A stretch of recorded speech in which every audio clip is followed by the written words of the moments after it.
Mr. Attorney General, why do you say that the FBI opened the investigation of the Trump campaign on the thinnest of suspicions?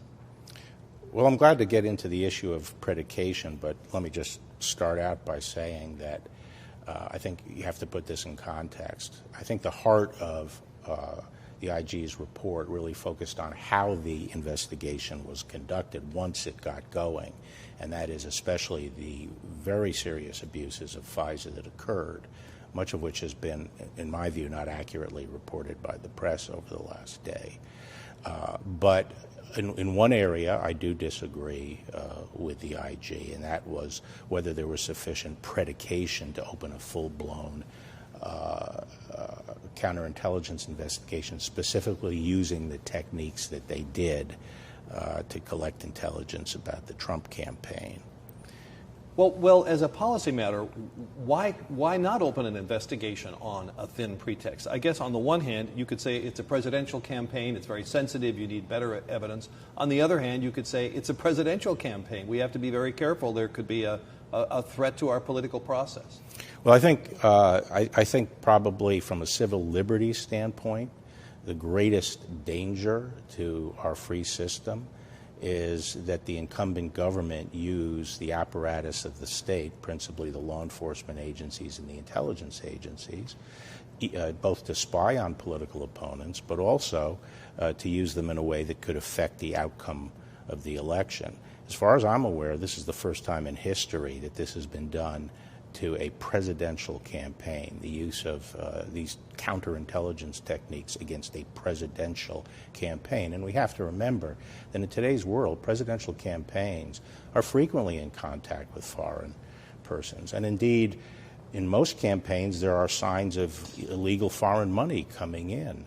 And we don't automatically assume that the campaigns are nefarious and traitors and acting in league with foreign powers. There has to be some basis before we use these very potent powers in our core First Amendment activity.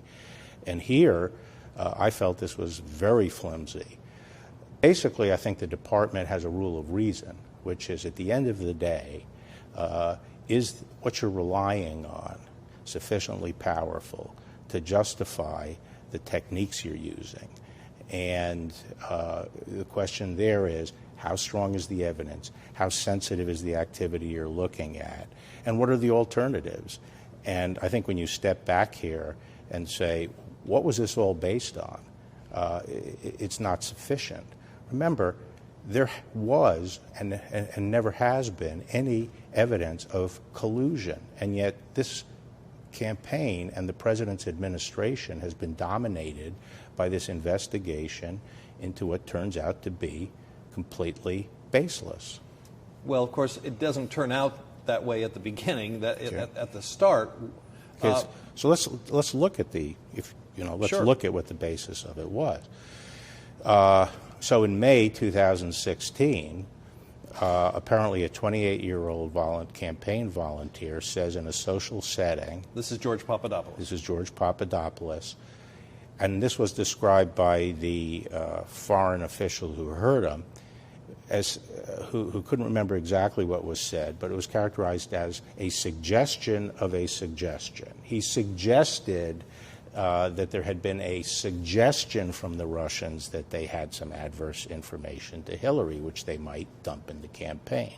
Well, what was going on in May? You may recall that we were in the thick of the investigation of Hillary Clinton's secret server, and the media was full of stories, and the blogosphere was full of stories, and political circles in Washington were full of stories and speculation that the Russians had, in 2014, 2 years before, hacked into her secret server and were therefore in a position to drop this stuff during the election.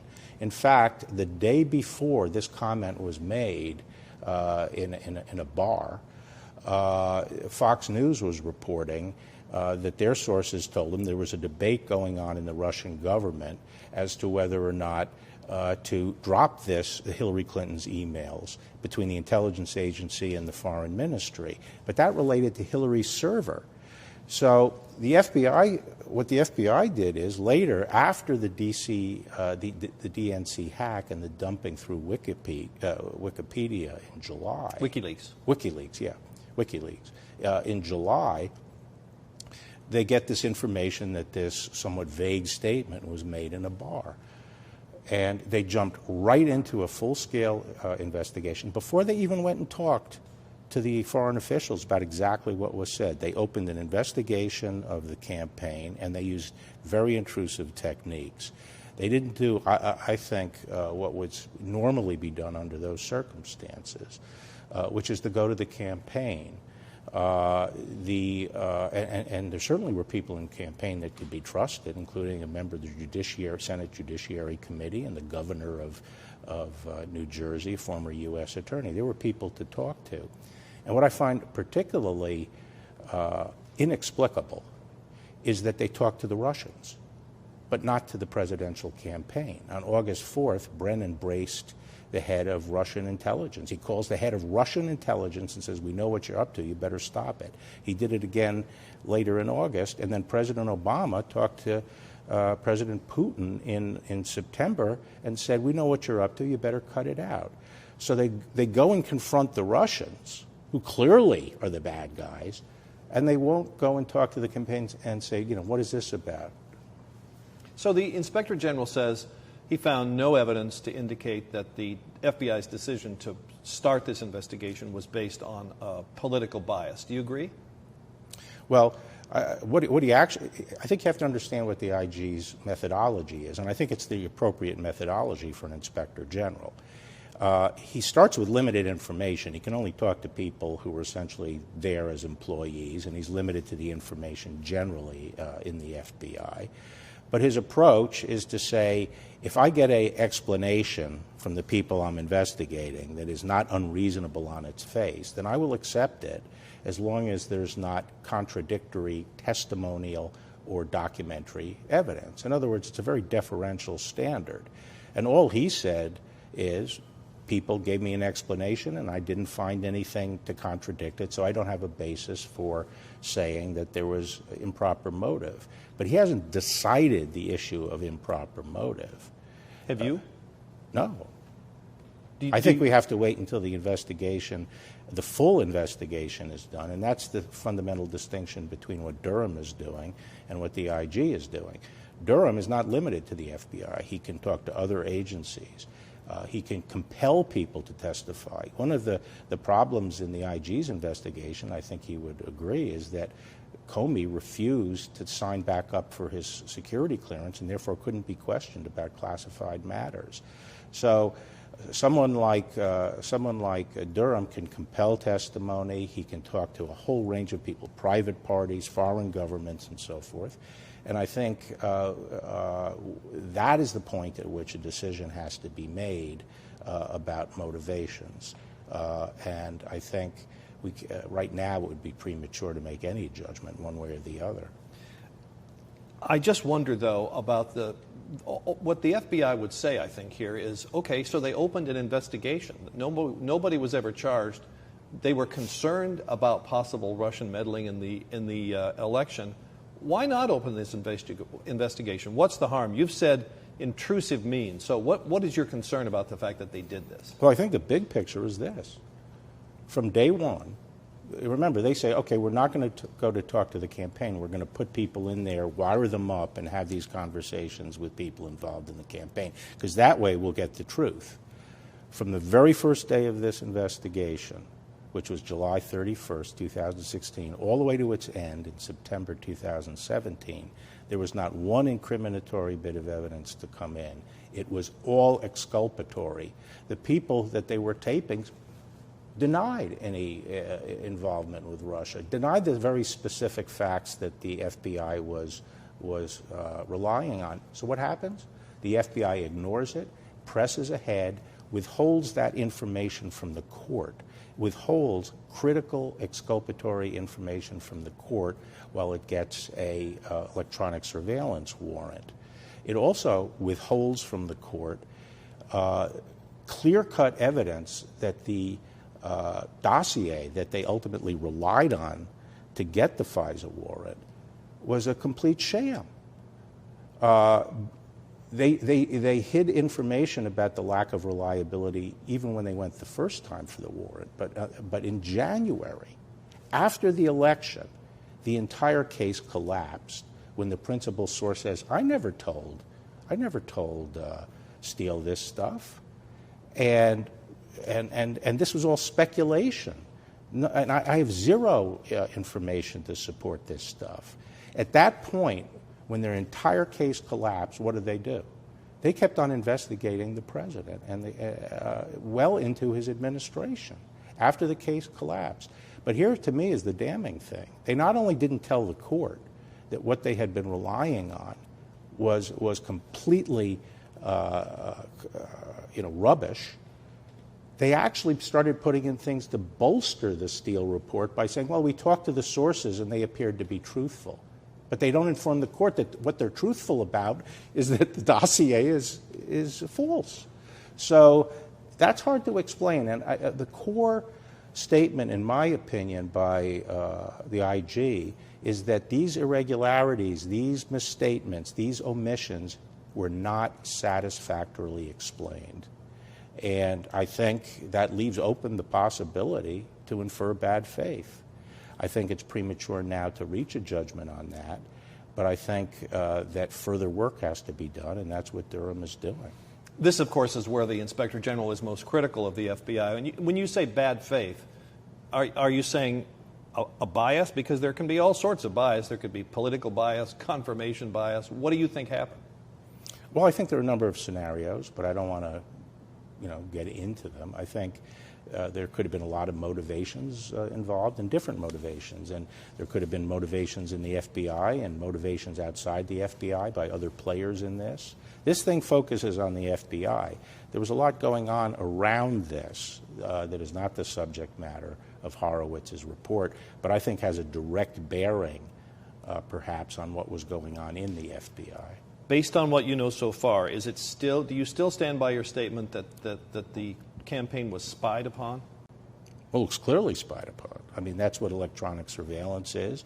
I think wiring people up to go in and talk to people and make recordings of their conversations is spying. I think going through people's emails, which they did as a result of the FISA warrant, they went through everything, from Page's life. Because he wasn't in the campaign at the point where they began the surveillance. Yes, but his emails go back. I mean, the main reason they were going for the FISA warrant initially was to go back historically and seize all his emails and texts and all that stuff from back months and even years. So they were covering the period that he was in the campaign, and that's exactly the reason they went for the FISA, to get that stuff. So what do you think, what questions will John Durham address that the IG didn't? Well, Durham is looking at the whole waterfront.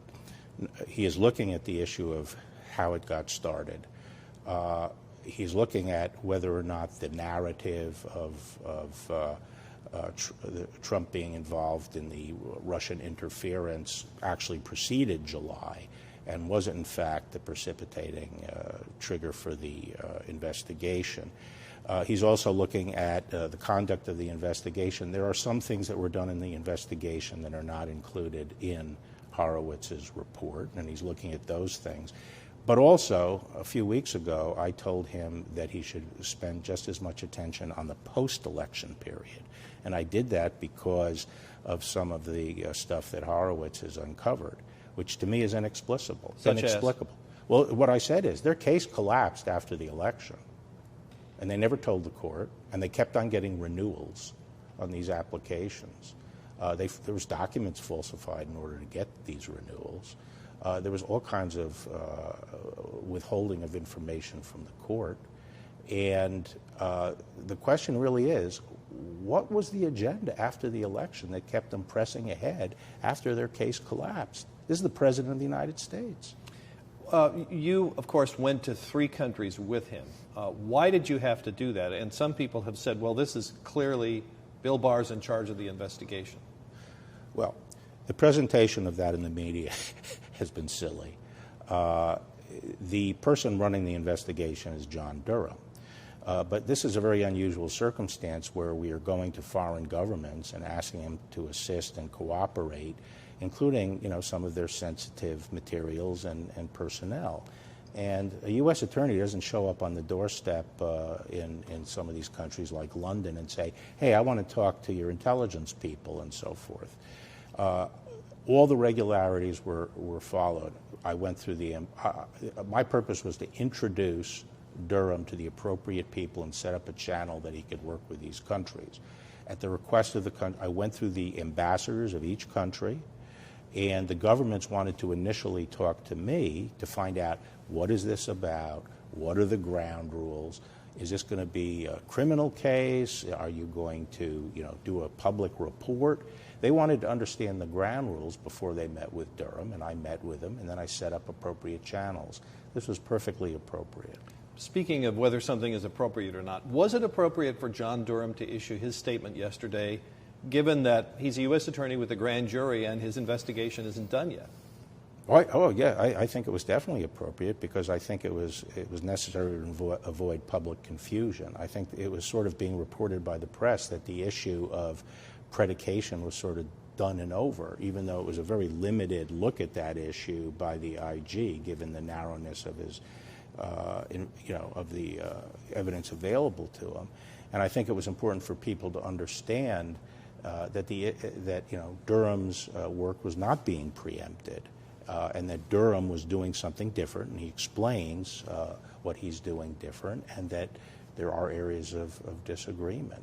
I think it was perfectly appropriate so the public understood the relationship between the two exercises. So you've outlined a number, and so does the Inspector General, of problems with the way the FBI handled this investigation. Are you confident that Chris Wray can fix them? And I ask that in light of the President's tweet today where he says, I don't know what report current Director Wray was reading, but it sure wasn't the one given to me. With that kind of attitude, he'll never be able to fix the FBI.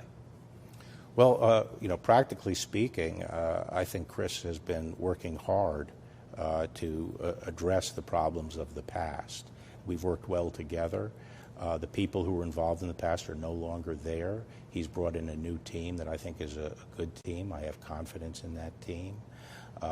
And I think he has set forth a number of specific proposals as to how to address those problems. And I think what the President was getting at, and I feel the same way, is that we can't ignore the abuses of the past and appear to be justifying them or minimizing them. We have to focus on getting it right going forward. So you have confidence in Chris Wray? Yes. Before I go into a couple of other questions, let me just sort of button this up. I think a lot of people will hear what you're saying here and think, well, that's just Bill Barr defending Trump. Your concern about the FBI's investigation is what? Civil libertarian?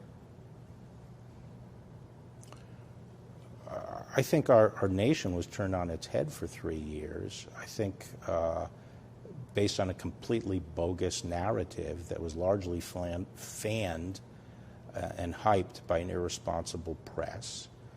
And I think that there were gross abuses of FISA and inexplicable behavior that is intolerable in the FBI. And the Attorney General's primary responsibility is to protect against the abuse of the law enforcement and intelligence apparatus and make sure that it doesn't play an improper role in our political life. That's my responsibility, and I'm going to carry it out. A couple of other questions. Were you ever asked by the White House to talk to anybody in Ukraine about an investigation of Joe Biden? No. Are you concerned that Ukraine has a missing server from the Hillary Clinton emails? Fortunately, I haven't gotten into the Ukraine thing yet. I don't know. I'm not even sure about the nature of these allegations. What about the allegation that it was the Ukrainians who meddled in the election, not the Russians? Are you satisfied that's not the case? I am confident the Russians attempted to interfere in the election. I don't know about the Ukrainians. I haven't even looked into it, frankly. What was your involvement in the department's decision not to investigate the president's phone call to Ukraine? Well, we put out a statement that explained the process, which was the criminal division made that decision and in the process consulted with the senior-most career employees who are the experts on campaign finance laws, and that process was supervised by the deputy, but I'm not going to go beyond what we've already said about that process. Well, were you satisfied that everything that was done that should have been done? Absolutely, absolutely. Let me ask about a couple of other questions. Was the shooting attack in Pensacola last Friday a terrorist act? At this stage, it certainly appears to be, and that's what we're investigating, and the people investigating it are our anti-terrorist investigators and agents.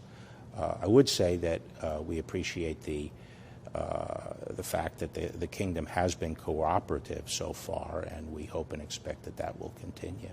Are they allowing, for example, FBI agents to go into Saudi Arabia and question people about this man's background? I don't want to get into the details of the investigation. I ask only because in the Khobar Towers, for example, investigation, in some of the past investigations where the FBI has wanted to do things in Saudi Arabia, it hasn't gone very smoothly. As far as I'm aware right now, we are satisfied with the cooperation we're getting. I haven't heard anything otherwise.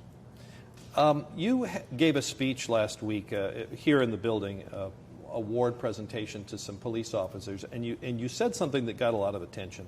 You talked about how people applaud when military veterans, they see them in the airport. People come back from combat, they get ticker tape parades. Not so for police. And you said, this is a quote, if communities don't give that support and respect to the police, they might find themselves without the police protection they need. What did you mean by that? Yeah, that was a somewhat condensed version of a speech I had given to the Fraternal Order of Police in New Orleans. And we're in a crisis right now. It's not something that has been adequately covered by the media. But we're in a full employment economy. And one of the toughest jobs we have in the country is policing, and it's getting tougher and tougher. These are the points I was making, and I said this in that recent, more abbreviated version. And so it's very hard to recruit people these days in this full employment economy for these tough jobs. That's why virtually every police force in the country is way under strength. They have vacancies. And as the jobs get tougher, we're seeing a very high suicide rate now among police. And I'm saying that we have to focus on this and start valuing the people who serve us as police officers and show them support and respect just the way we do our military forces, or else we're not going to be able to attract people into this profession, and we're not going to end up with police forces. That was my point. But you're not saying that people shouldn't criticize the police if they think there's misconduct? No. How long do you think, just to go back to Durham for a moment, how long do you think his investigation is going to take? Do you have any sense of how long he's going to take, and what will we see when he's finished?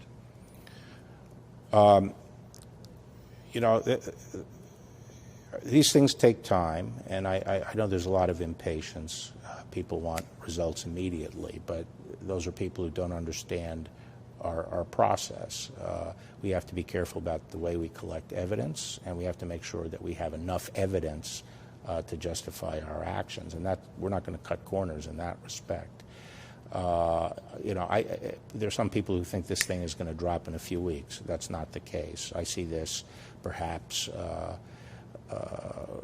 reaching an important watershed, perhaps in the late spring, early summer. And how will, I mean, obviously he's got a grand jury. If he brings charges, we'd find out about that. But otherwise, will he have a report? Will he just tell you? How does that work? I haven't discussed that with him yet.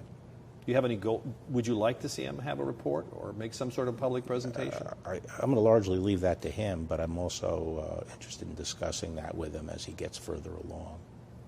Mr. Attorney General, thank you. Thank you very much.